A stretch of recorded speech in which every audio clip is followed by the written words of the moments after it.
Welcome to the Crone Stories. I'm Karen.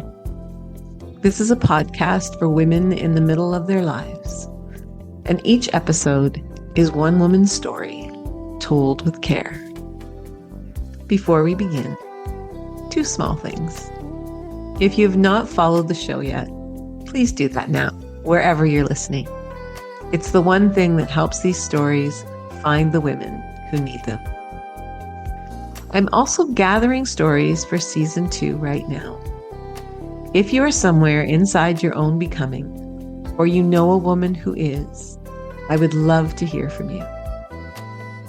You can find me at karenamy.com or check out the form in the show notes. And now, this is one of those stories. For many of us, there is a voice in our heads, and it has been there a long time. It speaks in shoulds. It tells you what to feel and what not to feel.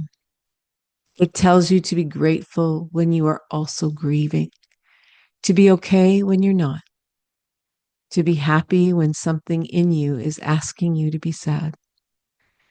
It runs in the background of almost every moment, and most of us never quite turn around and look at it. Researchers who study self-talk say we have somewhere between 6 and 60,000 thoughts a day, and most of them are repetitive. Most of them are not new. Most of them are not even in any real sense ours. They were given to us by mothers and fathers and teachers and television, by a culture that taught us very early what we were supposed to feel and how we were supposed to behave. By the time we are women, the voice is so well rehearsed, it sounds like the truth. It tells us we should be thinner, we should be calmer, we should be more patient, we should be more grateful. We should hold it together.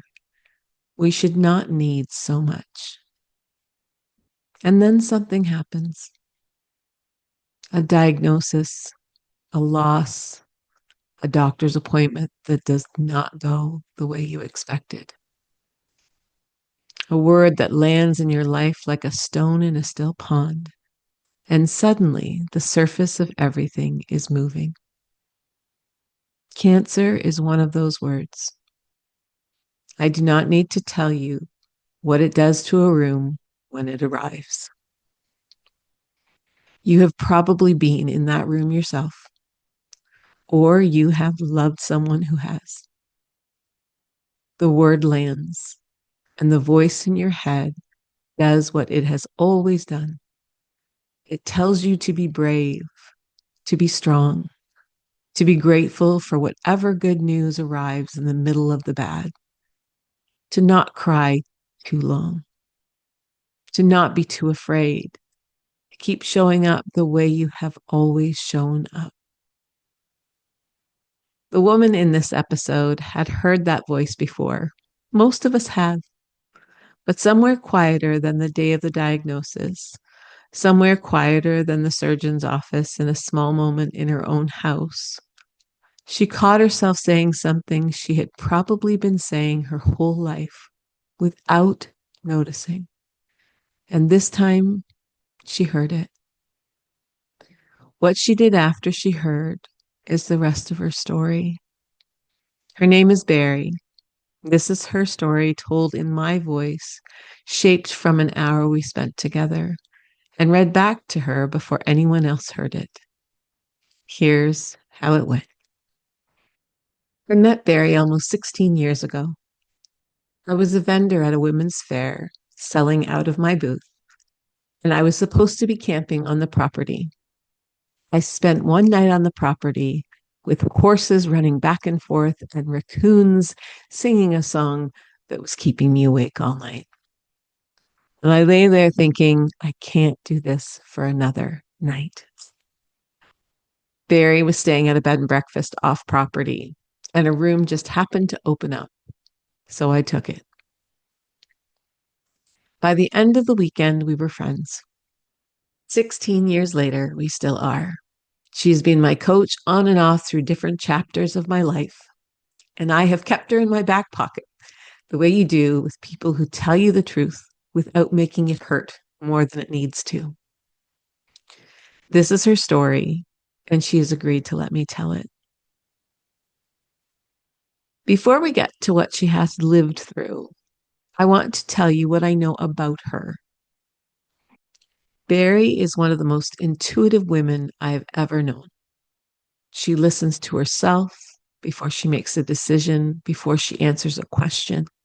She goes quiet and waits for something true to surface.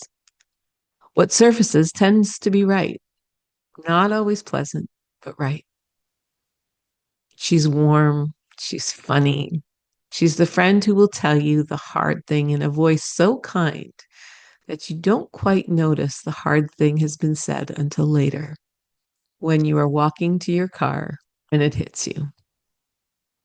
She is generous with her presence and clear about her limits, which is a combination most of us are still working on. I want you to feel her in the story, the intuition, the warmth, the subtleness, because all of it is what carried her through what comes next. Bari was working at downtown Toronto. She was commuting from Bari, 2 hours down, 2 hours home, eating dinner on the GO train, getting home long after dark, doing it again the next day for 5 years. She was good at her job. She had been acting in a position long enough that the government was going to confirm her in it. They wanted her to stay.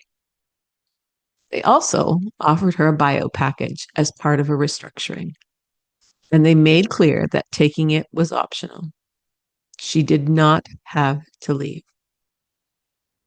She was walking down University Avenue when she read through the package paperwork. She walked and walked. And somewhere on that walk, every cell in her body said the same thing at the same time. Take it. She called her husband Ken from the GO train, told him she was going to take the offer, and asked him to wrap his head around it before she got home. She was 43 years old. The summer before, she had gone to Grail Springs. That's where I met her. She did the passion test that weekend with Janet Atwood, and something cracked open in her that did not close back up. She held that spark through another year of commuting and then went back to train as a facilitator the following August. When the package came down in the fall, the spark grew brighter. The year that followed felt like freedom. She started a coaching business in January. She joined BNI and the chamber and went to every networking event a person starting a business is supposed to go to. She added Big Brothers and Big Sisters, a cause that had lived in her heart since she first heard about it as a teenager. She got up at 6 a.m. to do P90X before anyone was awake. She felt good. She felt well. She trusted her body the way you trust a friend who has never let you down. Then the cancer was found. Breast cancer, stage 2. Ken had lost his first wife to cancer.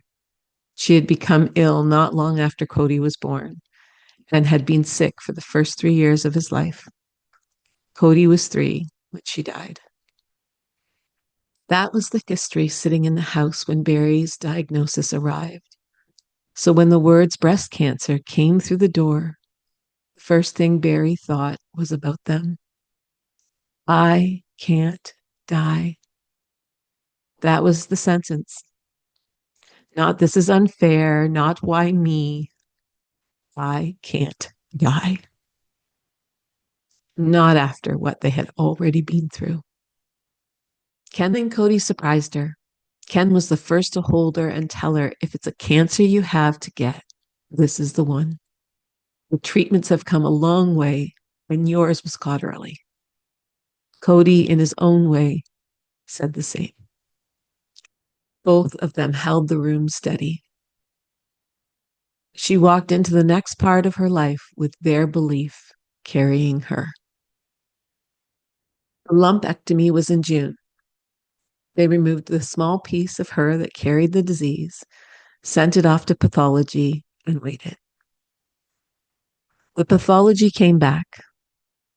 The cancer had been downgraded from stage 2 to stage 1. The news was good, better than they had thought. By any measure, this was something to be grateful for. And then a morning in the shower, standing in the water with the body she still had, she heard herself thinking that she should be happy about it. I should be happy. She said it again, almost out loud. I should be happy. Wow. I'm telling myself I should be happy, and I'm not happy. The voice telling her to be happy did not sound like her. It sounded like something installed, something borrowed, something that had been running quietly underneath every decision and every moment for as long as she could remember. She had been into personal development since her teenage years. Byron Katie, Louise Hay, the Passion Test, so many voices. The ideas were familiar to her. The words were familiar. She knew, in the way she knows things from books, that she had been hard on herself. By standing in the shower with the water running, she heard it differently. She heard how punishing it was.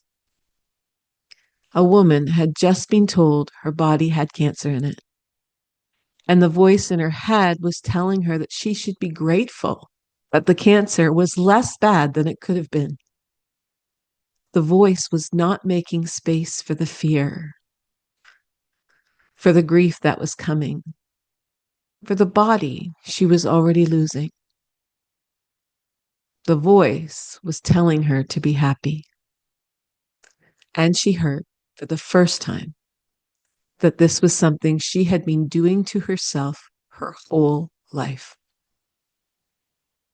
In October, she chose what she wanted. She sat with the same knowing that walked her down University Avenue and into a coaching business. And she chose to remove both breasts. Both. Not just the one with the cancer in it. Both. Her surgeon supported her decision. Her body, her frame of mind, her call. The first day after surgery, she was at home at Lake St. George. Her sister had come up to help. She was on heavy medication, major drugs after a major surgery, with expanders placed inside of her chest, the first step toward reconstruction. A young home care nurse came to the house to change the drain and check in. She did not know what surgery Bari had had. Bari told her, I just had a double mastectomy and expanders put in. The nurse paused, and then she said, oh my God, my girlfriend had that done. She said it was the worst experience of her life. Bari's sister was sitting there. She heard it too. And Bari, drugged and tender, and just hours out of surgery, decided something in that moment. Whether she said it out loud to the nurse then, or only later to herself, she said it. No, this is going to be the best experience of my life. That was the decision. Not a hope, not a wish, a decision made on a day she had every reason to lie down inside. Bari had given to so many people for so long when she was the one who needed it. Everyone showed up for her. One of them started a chain of texts and funny videos and care packages and small mailed surprises that just kept coming. I sent her a bag of CDs and books that summer, things I had loved and wanted her to have. She still has them. She told me that seeing them now reminds her of how held she felt in that season. Not the surgery, the love around it. For a woman who had spent her life as the one taking care of everyone else, who still, to this day, will answer, "How are you?" by changing the subject and asking how the other person is. This was a new thing, the unfamiliar thing. Accepting it, letting it in, letting other people carry some of it for her when she had spent 45 years carrying it for everyone else. That too was part of the becoming. The tamoxifen began after she had healed enough to start it. Tamoxifen is a hormone blocking medication, the standard aftercare for the kind of cancer that Bari had. The protocol was 10 years. She was supposed to take it every morning. What the pill did biologically was block estrogen. What estrogen blockade did to her body was throw her into menopause at 46. The hot flashes started, the dryness, the loss of desire. Her memory misfired. She would get out of bed in the morning and find her knees and her joints would not work properly for the first few minutes of the day. She felt in her body like she had aged 20 years overnight. But that was the body part. The harder part was quieter. Every morning, she swallowed a pill that was there to keep her cancer from coming back. And every morning, the pill reminded her that the cancer might come back. The pill was her vigilance. The pill was her insurance. The pill, she eventually realized, was also her belief that she was still inside the disease. I still had cancer, she says. That is what the pill made her feel. She made it 3 years. She talked to her oncologist. She said she was done. The oncologist said they would recommend she continue. Bari said no. Every cancer is different. Every woman's path through it is different. What was right for Bari was not a prescription for anyone else. Her cancer had not reached her nodes. Her body had told her what it needed. She had been listening to her body for years by then. The morning after she stopped taking it, something lifted in her. I'm cancer free. I'm good. That fast, that clean, she had decided, and she had been listening to her own knowing long enough by then to trust what it told her. The question that arrived in the shower stayed with her. I should be happy. Why am I not? She started turning it around. Instead of asking what she should feel, she began asking what she did feel.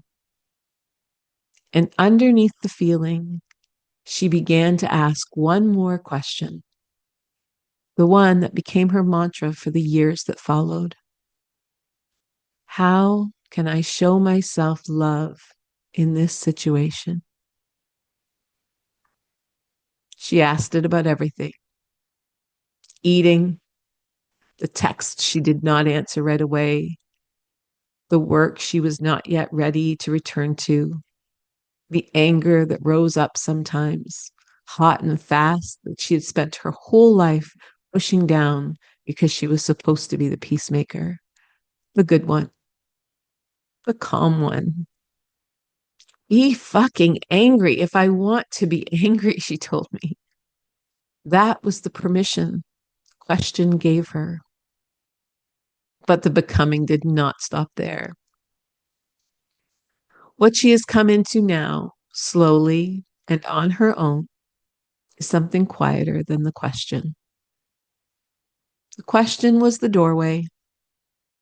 What is on the other side of it is the awareness that she is more than her thoughts, that the voice telling her she should is just a voice, that underneath all the shoulds and all the noticing of the shoulds, there's something steadier.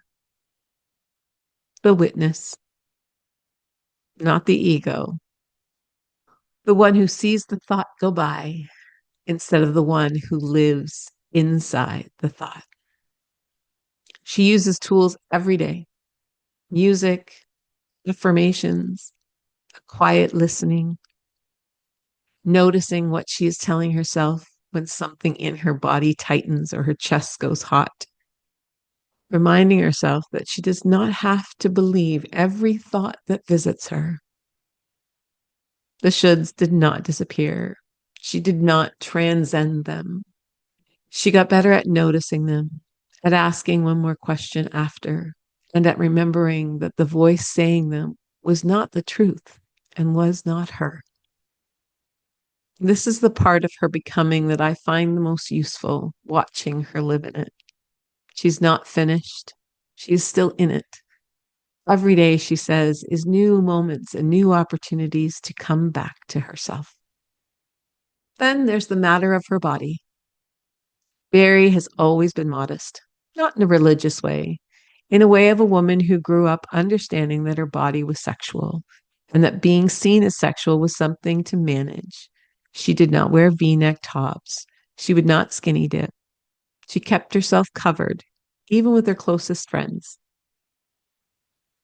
After the surgery, this changed. What Bari has after reconstruction is not what was there before. They are implants, hard as a rock, she says. They are not, in any honest sense, hers. They were built to look like breasts.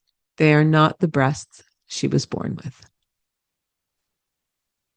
And the breasts that she was born with had been the things she was protecting, the things she hid because they were hers, and therefore tender and therefore exposing.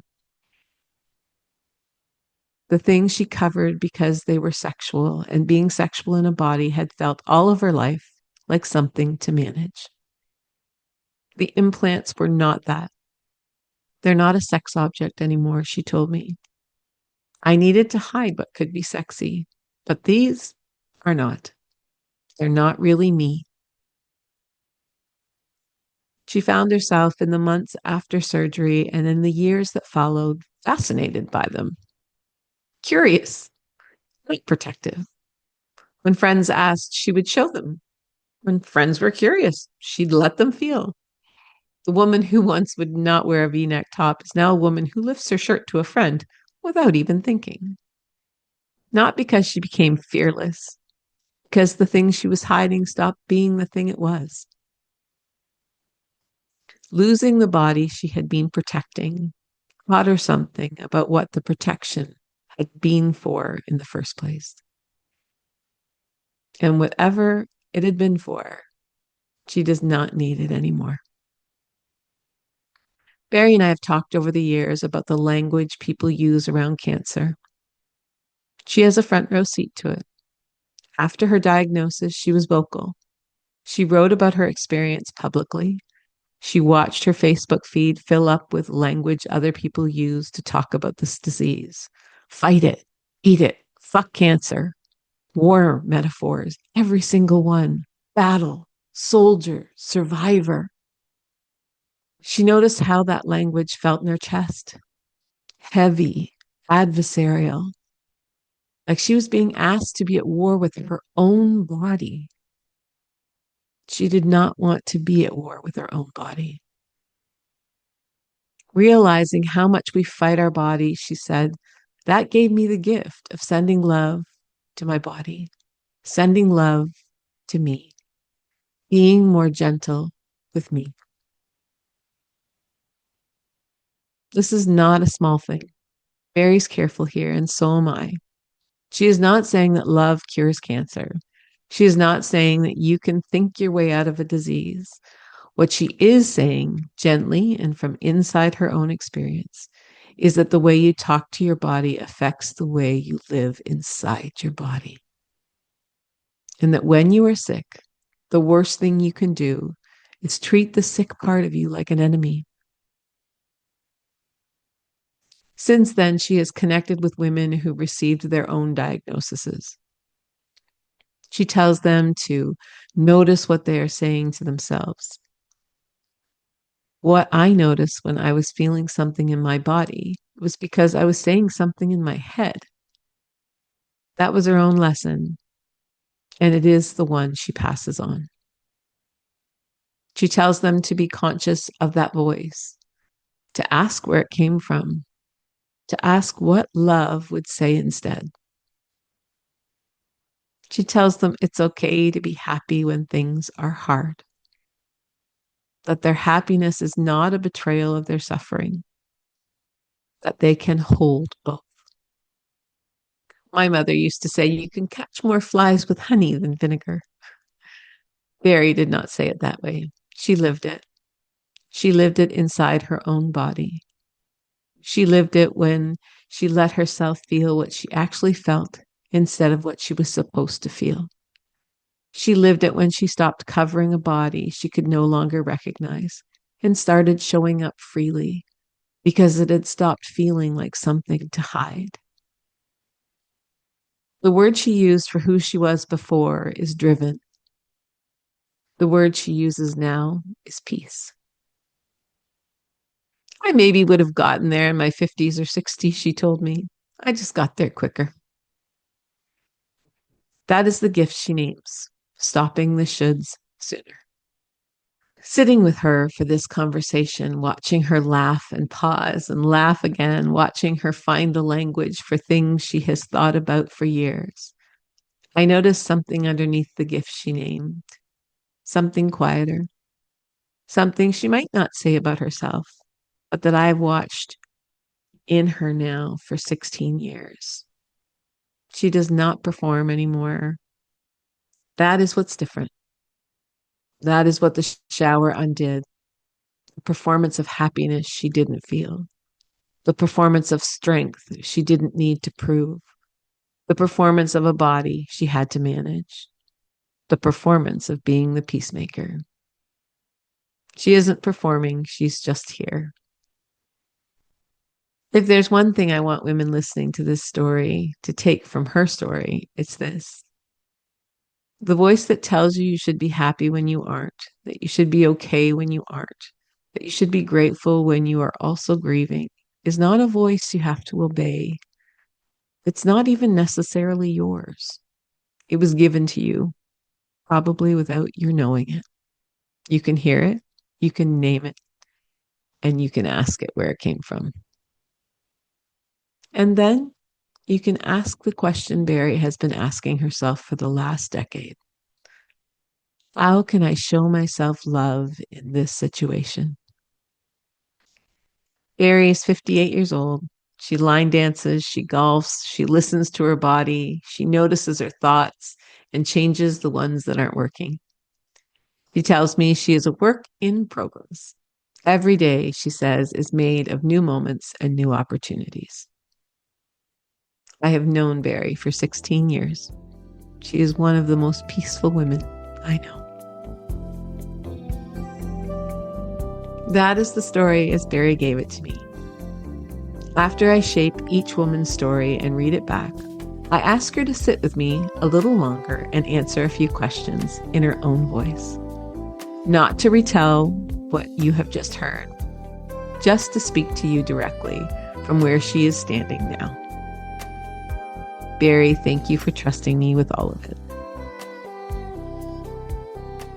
All right, so welcome back. And we have Bari, whose story you've just heard, and she is going to be answering our 3 reflection questions. So welcome, Bari. Thank you. Glad to be here. Good. So the first question is, what was it like to hear your own story told back to you? Well, as I said to you in the email when I first read it, because I read it when I was doing something else and I was in a public space and I started to read what you had said. and tears started to well up in my eyes. And I'm like, oh, I gotta shut this down and read it later. I wasn't expecting that. And so it was kind of an interesting, it was interesting to hear somebody else's perspective of me. Like we live in our own head of, the thoughts, and let's just say the thoughts in our head are less kind than what other people say. So Yes. that was that first part especially was really like, yeah, it touched my heart when, the things that you said about me and who I am and things. And then hearing the story, you know, was interesting as well. It was like being seen or something. And I think even one of your other stories, that's what she said too. And it was like, yeah, that I connected with that. It was like, yeah, being heard. And yeah, it was lovely is the word that comes up for me. So yeah, That's good. And thank that you. was, I've said this before, I think, that was kind of my hope, right? In that is that you're seen in your own story, almost like looking above it and seen Yeah, differently, right? yeah, Is to be seen and heard within your own space. So yeah, good. I'm glad that that came across for you. yeah. And you are all those things from you've been a coach and mentor for me for all these years. So yeah, I love that you're in my life. No. Well, I feel the same about you. And then number two, what is alive right now in your life? So is there anything that's sort of, and it can be related to the story, not related to the story, whatever it is that's alive for you right now in your Yeah. life. Well, when I read that question, and kind of heard you ask that, um, the first word that came to my mind was peace. Was like peace and calm and happiness and joy and yeah, just settled. And like I said in the story about that, being a work in progress, it's not like I'm happy every day and that, oh, I got joy every day or something, but things are, um, I notice my thoughts quicker. I still have those emotions and anger and whatever, like reactions to things, but I'm quicker to get to the, okay, what's going on here? What am I saying to myself? And what do I really want? And, blah, blah, blah. And sometimes I'll let myself sit in it. And other times it's like, uh, no, okay, I'm recognizing here's what I'm doing to myself. So, um, I'm also like when it comes to the peace and the joy and all of that, I'm also more accepting of that. Like it's something like before where, maybe I wasn't allowing myself to be okay with it.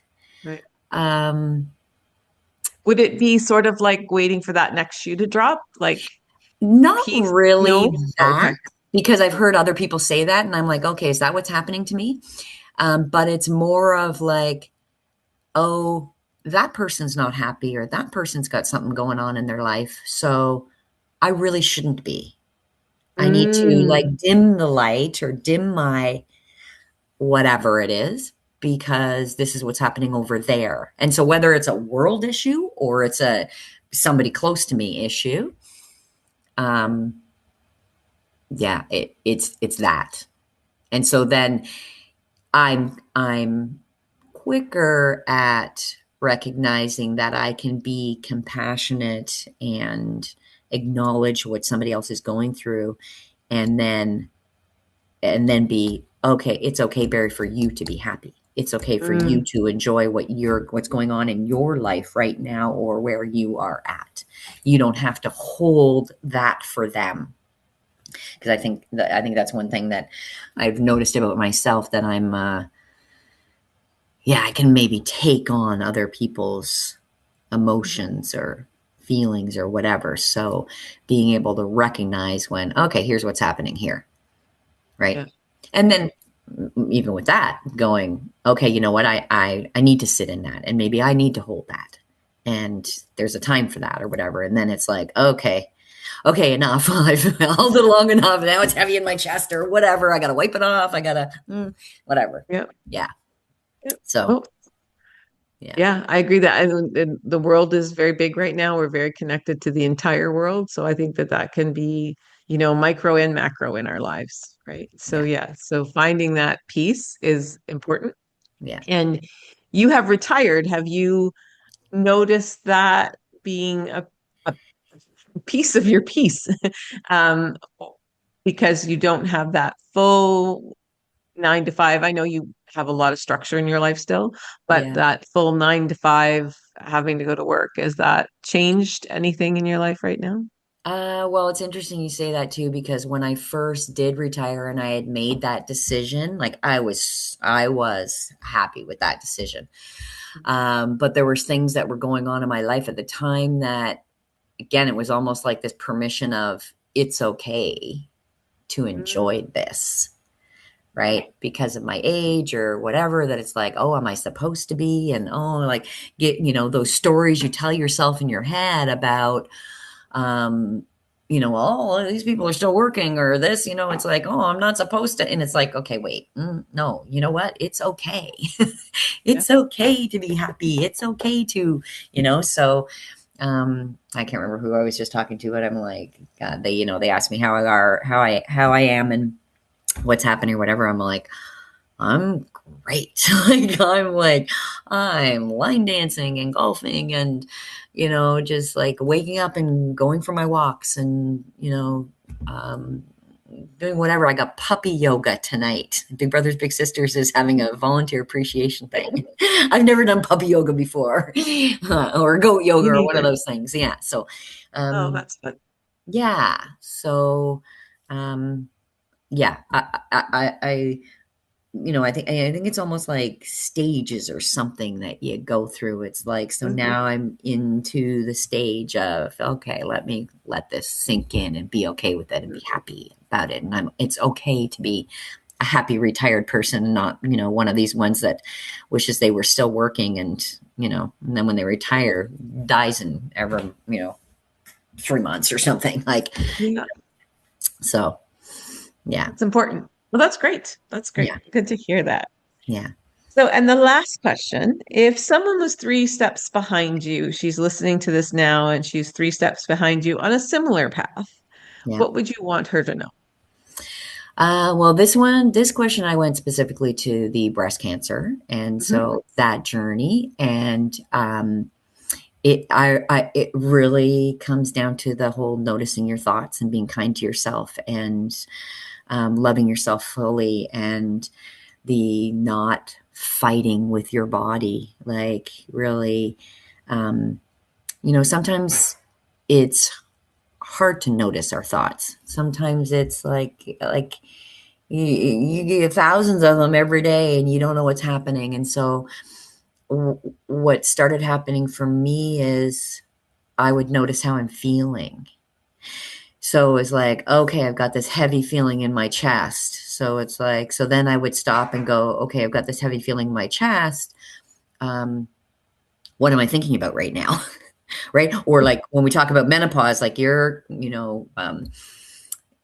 talk about supporting women, in their 40s or 50s and older, et cetera. It's like, and with the menopause, it's like I started to notice when I would have a hot flash, then I would say to myself, what am I thinking about right now? Mm. And it's like, oh, I'm usually stressed about something, or I'm giving myself shit for something, or I'm, whatever. Like, so I got in the habit of asking myself, what am I thinking? Oh, good. And so, whether I read it somewhere, I can't remember if I read it or heard it on a podcast or whatever, the way it was asked of like, um, is this story, whatever I'm thinking, is it making me feel good or is it making me feel bad? Well, if it's making me feel bad, then let me change the story. So it's like, let me use my imagination to create a better feeling story. And sometimes that's not easy. Sometimes I gotta like whatever, play a funny YouTube video to get my energy changed or whatever. But I would say to somebody, start listening to your thoughts. Start asking yourself what you're thinking about and start being kinder to yourself. And and allow the shoulds. Allow, if you're not feeling good and you don't get out of bed to do your walk or whatever, then don't give yourself shit over it. I'm okay with it. Today I need to stay in my bed, right? That, or today I need to eat the, whatever, 10 cookies, whatever. Like that was for me. Yeah. So that's what I would say. Start listening to your thoughts, start being kind to yourself, start showing yourself more love.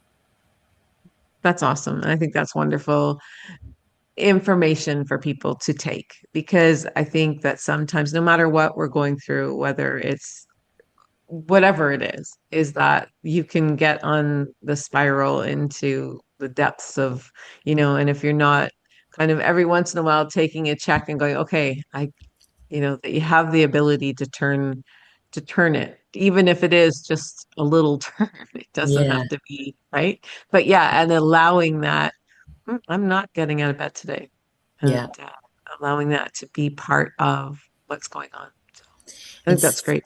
something else that came to me was like when it comes to the breast cancer, and I think you said this in my story around Louise Hay. I looked up what the breast cancer meant, and it was like about self-love, right? Like, and as women, and often men too, but women, I only talk to, myself, but it's like we're always giving to others, right? And I notice in your marketing too, you talk about that. And it's like we're always giving to others. So sometimes even in the cancer diagnosis, it can be in especially specifically breast cancer, is like, okay, are you now concentrating on yourself and feeling guilty about that? Mhm. And can you notice that and then step out of that role of thinking about everybody else and now step into the role of, okay, now I got to concentrate on me. And like, okay, what do I need as opposed to, okay, what's happening around everybody else and being concerned about, their needs. Yeah. Coming back to you. Yep. Yeah. And that especially, well, I think women in general, but yeah, I think that is such amazing advice to give. Is that like, are you feeling guilty for now needing the care, Yeah. right? Yeah. Yeah. So that's big. And then being able to accept it. Mhm, Right. mhm. Yeah. Yeah. So, Yeah. yeah. To accept that care from others, Yeah. right? Yeah. Yeah. Yeah. Soak it in. Yeah. Feel the uncomfortableness of it. Like, I said to you, like, it was like, oh, I don't know. I don't want everybody talking to me. Like, no, or, sending me things. It's like, okay, no. Okay, my chest is heavy. Why is my chest heavy? Oh, because I'm like, they're showing me love. Oh, okay. This is new. Yeah. Well, not Yeah. new of somebody showing me love, No. but new to actually taking it in and going, okay, I'm deserving. And yeah, Receiving that love. receiving it. Yeah. Yeah. Yeah. Yeah. So, Versus just sort of going, oh, yeah. Well, I yeah, think one of your statements in the story was like, as soon as a compliment would come in, it would be turned around to that person. So exactly. receiving the love that people are there to give you, especially when you're going through that time. Yeah. And and I think that's part of the messaging for women is that we get into the idea that we have to do it all on our own and we aren't actually seeing that there is people trying to help, but we just don't know what that Exactly. looks like, right? Exactly. So Yeah. yeah, it's beautiful. Yeah. Well, thank you so much. I appreciate that you allowed me to tell your story. I was really happy when you said, hey, because it was a story that I wanted to tell, because I find you very inspiring just in how you live your life. So Thanks, thank Karen. you so much. And I think that it will be a benefit to many people who hear Well, thank you. And thank you for it. telling it so beautifully. You're welcome. Love you. All right. Love you too. Thank you, Barry. Before you go, stay with me for one small piece. I call it the sitting. A few quiet minutes to carry something with you. The thing I keep from Barry's story is not the diagnosis and it's not the surgery. It is the question she found in the shower on a hard morning. the one she's been asking herself for the last decade that has quietly changed the way she lives. So that is what we will sit with, the voice that tells us we should, and the question we can ask instead. Find a comfortable place. You do not need to do anything but listen. This is the sitting. A few quiet minutes just for you. Wherever you are, let yourself arrive. You do not need to do anything for the next few minutes. You do not have to fix anything. You do not have to figure anything out. You can just be here.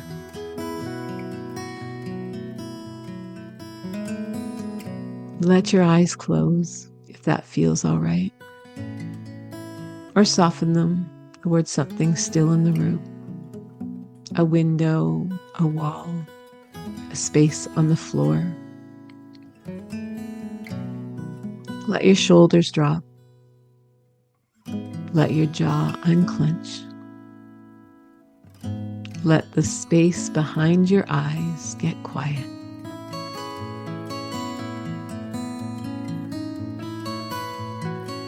Take a breath in and let it out. Take in another breath and let it out. And one more.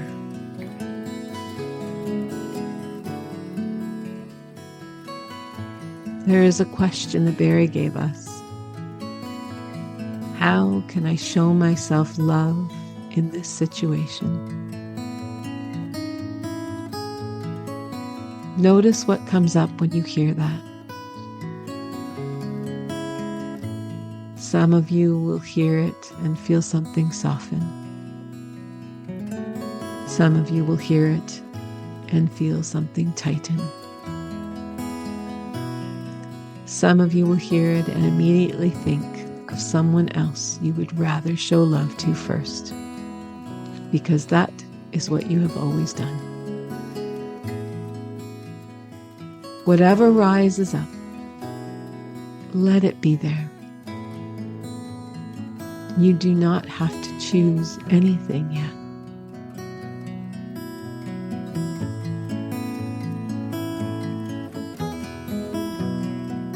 Think of one thing in your life right now that feels heavy. It does not have to be the biggest thing. It does not have to be the hardest thing. Just something that has been sitting on your chest. Something you have been carrying. Hold it gently for a moment. See if you can name it without judging it.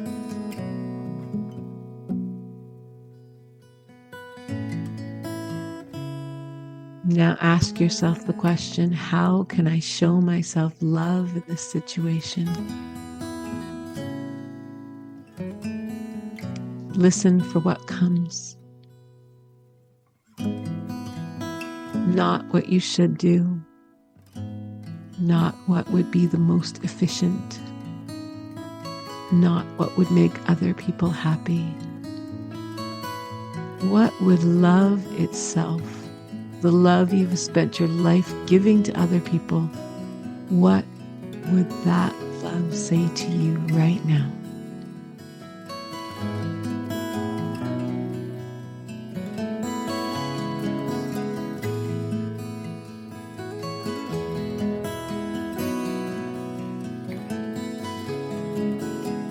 It might say rest.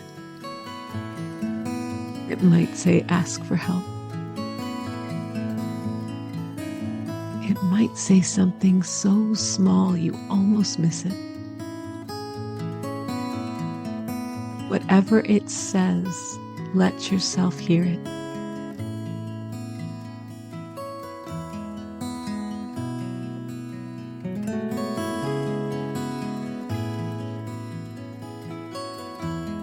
If you have been telling yourself a should today, even one, see if you can let it go for the next few seconds. Just set it down. You can always pick it up later. But for now, just set it down.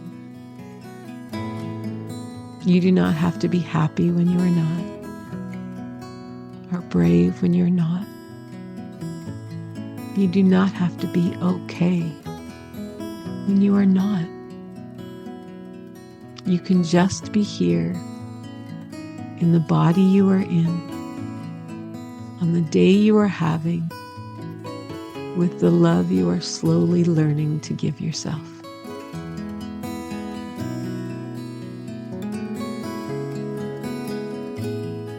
The voice in your head is not the only voice.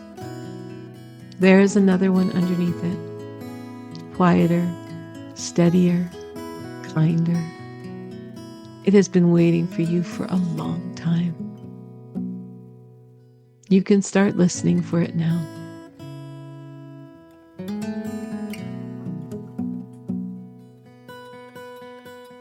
When you are ready, begin to sense your fingers and your toes. Allow your body to feel that the chair that you may be sitting in.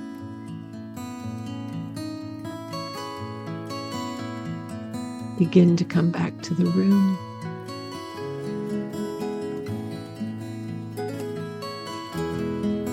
You can open your eyes. Carry the question with you today. How can I show myself love in this situation? You are not finished. You are in progress. Every day is new moments, and every day is a new chance to come back.